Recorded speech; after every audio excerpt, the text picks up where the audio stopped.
बांग्लादेश में 13वें आम इंतखाबात के लिए पोलिंग का अमल सुबह 7:30 बजे से शुरू हो चुका है, जो मकामी वक्त के मुताबिक शाम 4:30 बजे तक बिला तातुल जारी रहेगा। सुबह सवेरे से ही दारुल हुकूमत ढाका समेत मुख्तलिफ शहरों में अवाम की बड़ी तादाद वोट कास्ट करने निकल आई।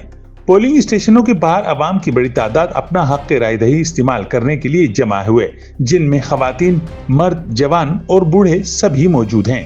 इंतखाबी अमल में बांग्लादेश में 50 सियासी जमातें मैदान में हैं, जिनमें जमात इस्लामी, BNP, नेशनल सेवक पार्टी और इस्लामी इनकलाब बांग्लादेश सर फहरिस्त हैं।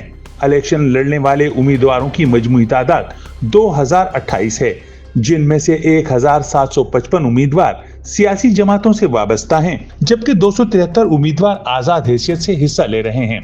याद रहे कि सन 2024 में मुल्क में पुरतशद्दुद मुजाहिरों के बाद शेख हसीना वाजिद को इक़्तिदार से हटा दिया गया था, जिसके बाद उनकी जमात अवामी लीग पर पाबंदी आयद है और वो इलेक्शन में हिस्सा नहीं ले सकती।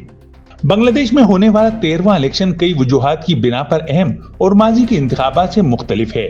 वोटर सिर्फ नई हुकूमत का इंतखाब नहीं कर रहे, बल्कि वो एक आईनी रेफरेंडम के लिए भी वोट देंगे, जो फैसला करेगा कि आया जुलाई के चार्टर और एक वसी इस्लाहाती पैकेज पर अमल दरामद किया जाए या नहीं।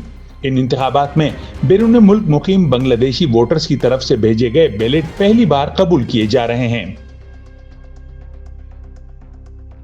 इंतखाबात से मुताल्लिक मजीद अपडेट के लिए जसार डिजिटल से जुड़े रहें।